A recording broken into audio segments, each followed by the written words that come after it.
Good evening, viewers. Welcome to the Daily Sun's Evening News Bulletin. This is Tasiba Ritam bringing you today's top stories. Let's begin with the headlines. Prime Minister Tariq Rahman to visit United States in September for the UN General Assembly. Government to prepare an impartial list of top drug traffickers, says Home Minister. 9 killed as 2 buses collide head-on in Sylhet. Donald Trump signs order targeting so-called birth tourism. Barcelona, Real Madrid or Manchester City, Rodri faces a major decision over his future. You have just had a glimpse of the headlines. Let's move on from the headlines to the heart of the stories.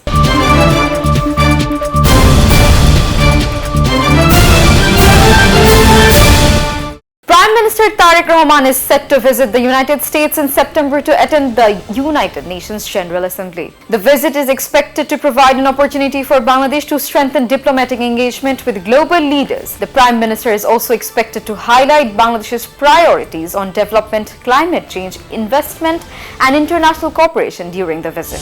The government will prepare an impartial list of the country's top drug traffickers, says the Home Minister. He said the list will be prepared based on verified information and without political influence. Authorities are expected to strengthen operations against major drug networks and bring those involved in illegal trade under the law. 9 people have been killed after 2 buses collided head-on in Sylhet. The crash caused multiple casualties and left several others injured. Emergency teams and local authorities rushed to the scene to conduct rescue operations and provide medical assistance to the injured. The cause of collision is still under investigation.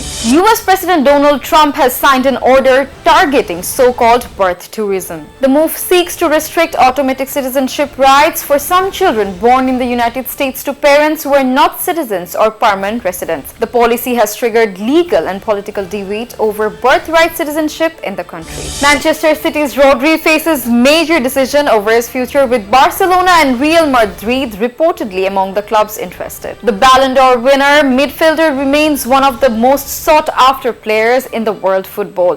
While Manchester City will be keen to retain their key midfielder, speculation over a possible move has intensified as Europe's top clubs monitor the situation. That's all for today's Evening News Bulletin. Stay tuned for more updates and don't forget to subscribe to our YouTube channel and follow us on Facebook. Thank you for watching. Good night.